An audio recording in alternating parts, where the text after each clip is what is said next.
Give me back my mountains. By Albert Bosch, translated by Susan Tomory. Gentlemen who arrange the affairs of the world, give me back my mountains.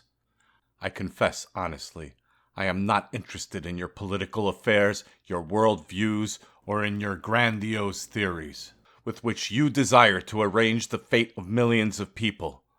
I am not even interested in the fate of these millions of people. I am interested in only one thing. Give me back my mountains.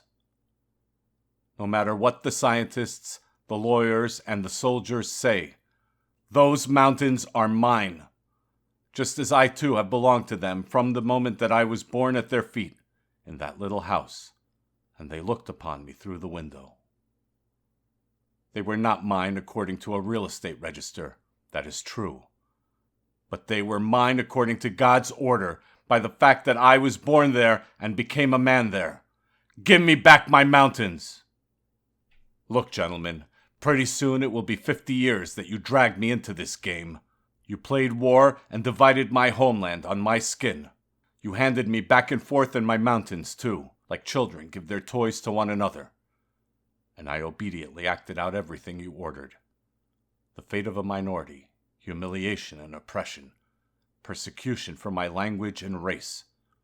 I played with you, liberation and soldiering. I played war. I played enthusiasm and fear of death, heroism and panic-stricken flight. I played desperation, pain, rage, and a lost war. I played the loss of home and loss of family, the teeth-crunching desire for revenge, and the part of prisoner of war. I played the role of hiding and homelessness, the loneliness of a stray wolf in this human jungle. Gentlemen, I have had enough. I am not going to play anymore. Give me back my mountains. Don't tell me that I should seek another place for myself in the world, for this world has no place which would be my own, except for that one.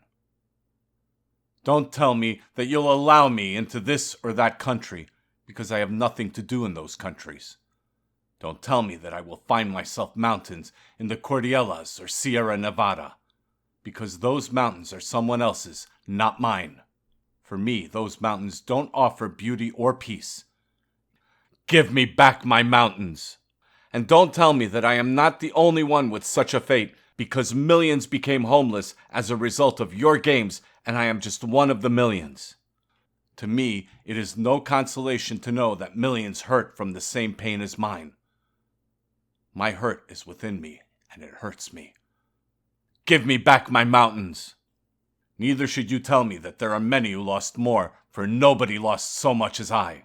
I did not have a palace which I could rebuild somewhere on the other side of the globe. I did not have fortunes which your banks could repay me, should the fever of humanitarian feeling befall them. I did not have a job, a rank which you could replace for me. I had nothing, just my mountains, and a woman whom I loved. And these two together were worth more than all the palaces, fortunes, and offices of the world. Nobody lost as much in this game as I. Give me back my mountains.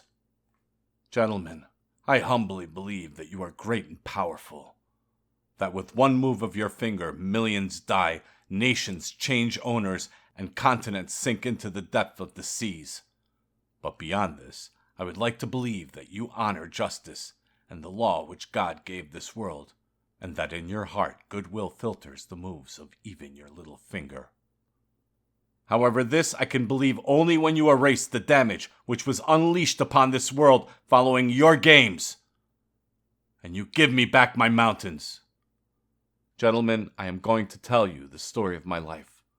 I shall tell you about the game that I had to play because you wrote this role for me. It was not one or the other among you, not this one or that. One of you is not more or less guilty in the writing of this role than the other.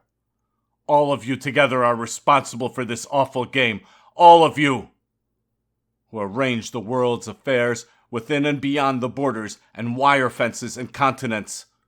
You ruined my life, just as a naughty child ruins the toy of which he tired and later tossed into the trash.